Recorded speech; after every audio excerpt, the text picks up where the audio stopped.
کہانی سننے سے پہلے ہینڈ فری لازمی لگا لیں۔ السلام علیکم ناظرین، میرا نام سائرہ ہے، میری عمر 16 سال ہے۔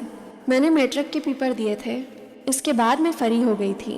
میری فیملی میں ٹوٹل 5 افراد ہیں، میرے 2 بھائی، میں اور امی ابو۔ ابو تھوڑا بیمار رہتے تھے، اس لیے ابو کام پر نہیں جاتے تھے۔ امی بھی ابو کا خیال رکھتی تھیں۔ میرے دونوں بھائی کام پر جاتے تھے۔ ایک بھائی الیکٹریشین کا کام سیکھ رہا تھا اور دوسرے بھائی کا کباڑ کا کام تھا۔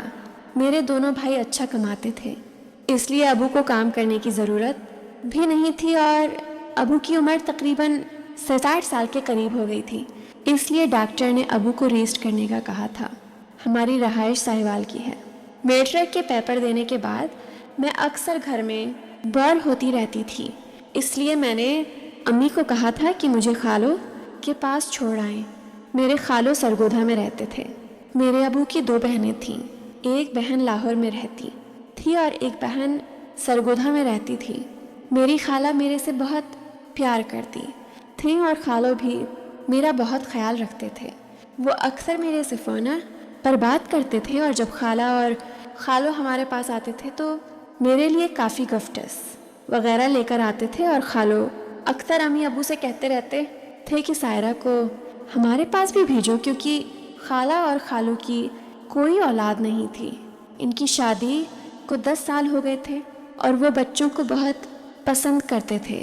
خالو کا اپنا کھانے پینے کا ہوٹل تھا اور خالو وہاں سے اچھا کماتے تھے، لیکن ان کو اولاد کی کمی تھی، اس لیے خالو بچوں سے بہت پیار کرتے تھے۔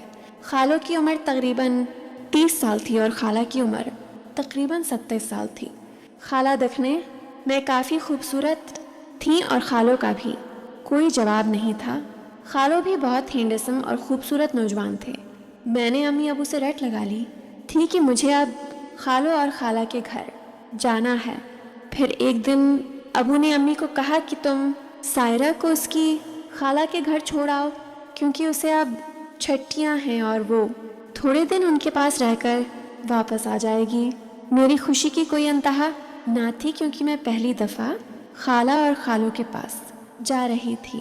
ساہیوال سے ہم نے تقریباً 3 گھنٹے کا سفر طے کیا اور ہم سرگودھا میں پہنچ گئے تھے۔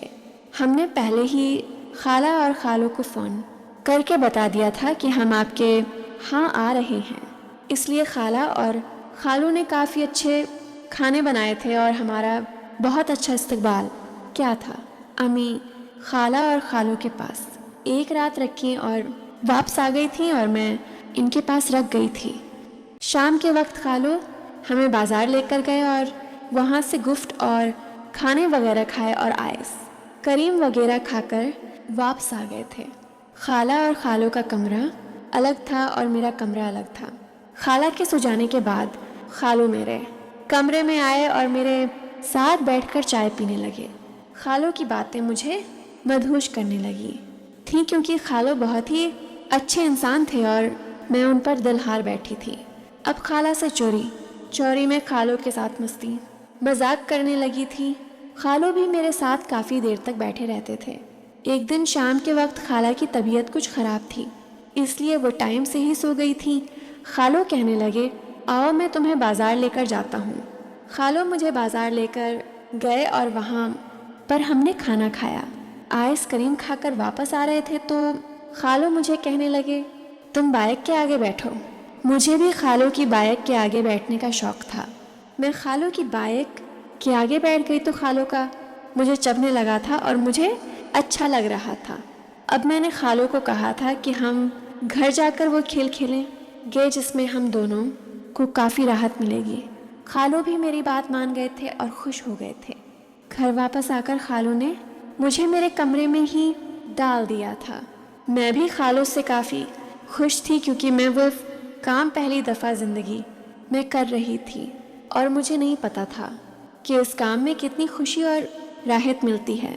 اب میں تو خالہ سے چوری خالو سے محبتیں جتاتی تھی اور خالو مجھے ان وادیوں کی سیر کرواتے تھے جن وادیوں کی سیر میں نے کبھی نہیں کی تھی، اور میں ان وادیوں میں کھو جاتی تھی کیونکہ ان وادیوں میں بہت سکون تھا۔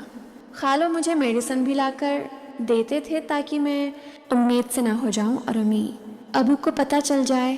پھر کچھ دن میں خالہ اور خالو کے پاس رہی تھی اور واپس گھر آ گئی تھی، لیکن مجھے خالو کی یاد بہت ستاتی تھی۔ ناظرین، اگر آپ کو یہ کہانی پسند آئی ہو تو ویڈیو کو لائک کر دیں، شکریہ۔